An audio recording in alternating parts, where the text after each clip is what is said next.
Hey, salut tout le monde, c'est Lixor et aujourd'hui on se retrouve pour une nouvelle vidéo. Alors aujourd'hui je vais vous montrer quelques astuces qui vont vous permettre d'améliorer les performances de Windows et ce, attention, sans aucun logiciel. Alors il y a différentes techniques qui permettent d'améliorer la vitesse de Windows en général. Certaines nécessitent des logiciels et d'autres astuces en plus. C'est pour ça que je ferai encore des vidéos sur ce sujet-là dans le futur. Mais aujourd'hui on va se concentrer sur quelques astuces relativement simples à réaliser qui permettent d'améliorer la fluidité de Windows sans aucun programme, sans aucun logiciel. Donc c'est parti, on commence tout de suite avec l'astuce numéro 1. Let's go!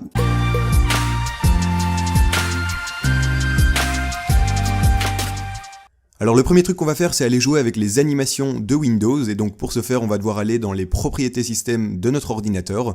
Donc c'est très simple, on va aller faire un petit clic droit sur notre menu démarrer et cliquer ici sur exécuter, ou encore vous pouvez tout simplement faire le raccourci Windows plus R. Alors ensuite ici dans ouvrir, vous allez taper les lettres sysdm.cpl, et vous allez ensuite faire OK, ce qui va donc ouvrir les propriétés système de notre ordinateur. Alors ensuite ici vous allez aller dans l'onglet paramètres système avancés, et vous allez donc voir qu'on va se retrouver face à une section performance, et c'est donc ce qui va nous intéresser. Alors ici en fait on va pouvoir jouer avec les effets visuels de Windows, donc en fait ce qu'on va pouvoir faire c'est désactiver certains effets visuels dans le but de gagner des performances. Donc soit vous cliquez ici sur ajuster afin d'obtenir la meilleure apparence, ce qui fait que vous allez avoir tous les effets visuels cochés et donc moins de performances, soit vous cliquez ici sur ajuster afin d'obtenir les meilleures performances, ce qui fait que tous les effets seront désactivés et vous aurez un Windows beaucoup plus fluide, beaucoup plus rapide, mais qui sera un peu moins esthétique. Alors n'oubliez pas à chaque fois que vous faites une modification d'appuyer ici sur appliquer. Mais sinon, moi ce que je vous conseille de faire, c'est d'en fait personnaliser votre choix. Donc vous cliquez ici sur ajuster afin d'obtenir la meilleure apparence, donc tout est coché, et puis vous décochez ce qui ne vous intéresse pas. Alors je vais pas passer tout en revue, sinon la vidéo va durer 4 heures.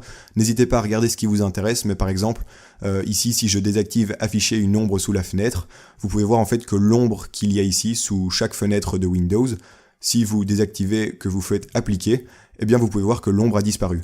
Alors ça peut paraître un peu bête, mais en fait ça va permettre à Windows de faire moins de calculs pour le design, et ça va donc lui permettre de faire des calculs pour autre chose.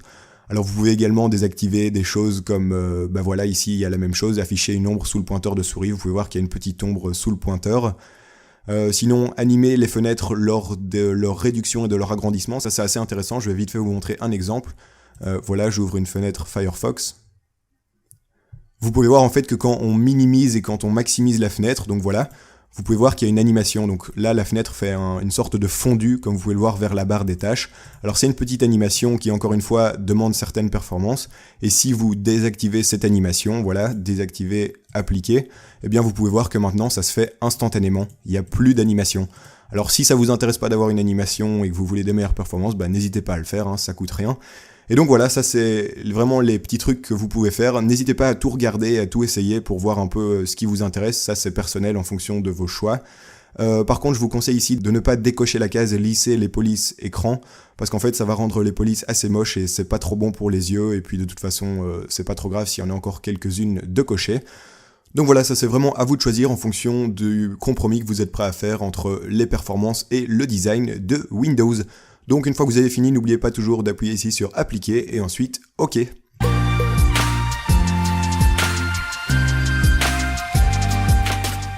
La deuxième astuce consiste à aller modifier le mode de gestion d'alimentation. Donc pour ce faire, vous allez tout simplement aller sur la barre des tâches ici, sur l'espèce de petit chargeur, et faire un clic droit et ensuite aller sur options d'alimentation.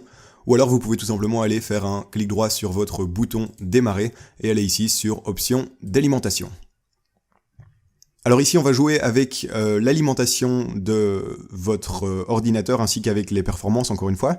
Le but en fait ça va être de faire tourner votre ordinateur au maximum le plus souvent possible.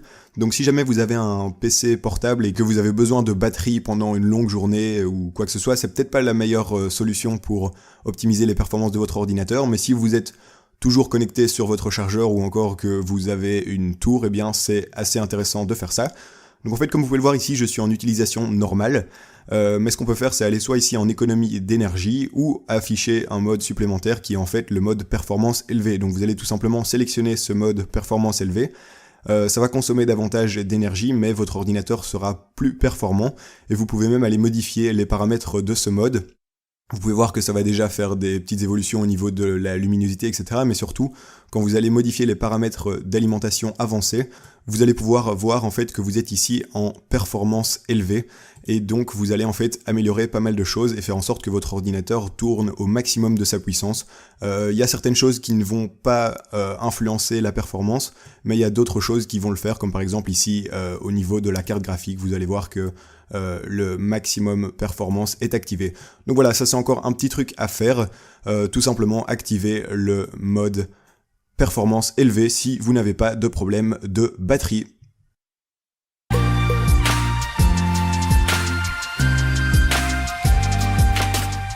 La dernière manipulation est vraiment très rapide et elle permet de nettoyer légèrement nos disques de stockage en supprimant des fichiers que Windows n'utilise plus du tout et qui sont donc totalement inutiles. Alors pour ce faire, on va aller dans l'explorateur de fichiers. Alors je ne sais pas comment vous y accéder, peut-être que vous avez un icône sur votre barre des tâches, mais sinon dans tous les cas vous pouvez y accéder en faisant ici un petit clic droit sur le bouton démarrer et en allant ici sur explorateur de fichiers. Et on va ensuite aller sur ce PC. Alors ensuite on va se retrouver donc face à notre disque de stockage. Personnellement j'en ai deux, peut-être que vous n'en aurez qu'un seul ou que vous en aurez plus, mais c'est pas un problème. Ce qu'on va faire, c'est clic droit sur un disque, on va ensuite aller ici sur propriétés, et ici on va se retrouver face à la fenêtre qui nous intéresse.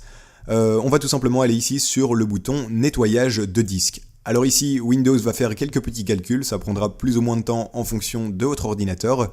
Et une fois que ceci est fait, on va se retrouver en fait face à une liste de fichiers inutiles, donc c'est tous des fichiers qui ne servent plus à rien et qui ont été sélectionnés par Windows. Tous ces fichiers, donc on va les supprimer pour libérer de la place de 1, mais surtout pour nettoyer notre disque. Donc en fait, si vous voulez supprimer quelque chose, vous cliquez sur la petite croix. Par contre, je vous invite quand même à vérifier que vous ne supprimiez rien qui pourrait éventuellement vous intéresser. Normalement, ce sont tous des fichiers qui ne servent plus à rien, c'est d'ailleurs pour ça qu'ils sont ici. Mais vérifiez quand même, donc vous cliquez par exemple ici sur un petit texte et puis vous lisez la petite description pour être sûr que ça ne vous pose aucun problème. Vous pouvez donc normalement tout cocher, sauf peut-être ici la corbeille. Je sais qu'il y a certaines personnes qui ne veulent pas supprimer leur corbeille, donc voilà, vous faites vraiment comme vous le sentez. Ensuite, une fois que vous avez sélectionné tout ce que vous voulez sélectionner, eh bien vous allez ici et vous faites OK. Vous confirmez que vous voulez supprimer définitivement ces fichiers et ensuite vous les supprimez. Donc ça va vraiment nettoyer un peu votre disque et c'est plutôt pas mal de faire ça. Alors ici ça prendra plus ou moins de temps en fonction de votre ordinateur. Moi personnellement ça a été très vite comme vous pouvez le voir vu que j'ai déjà fait cette manipulation dans le passé. Donc voilà, ça c'était pour la petite manipulation concernant le nettoyage de disque. Et voilà, on arrive tout doucement à la fin de cette vidéo. Ces 3 petites astuces feront du bien à votre ordinateur. En tout cas, moi, j'espère que vous avez apprécié. N'hésitez pas à mettre un petit like si vous voulez que je fasse encore des vidéos pour optimiser les performances de votre ordinateur. La prochaine fois, peut-être avec des logiciels externes, etc. Enfin, j'ai encore pas mal d'idées à ce niveau-là. Sinon, les amis, moi, je vous dis à la prochaine. Et puis, on se retrouve comme d'hab pour une prochaine vidéo. Allez, salut tout le monde, ciao ciao!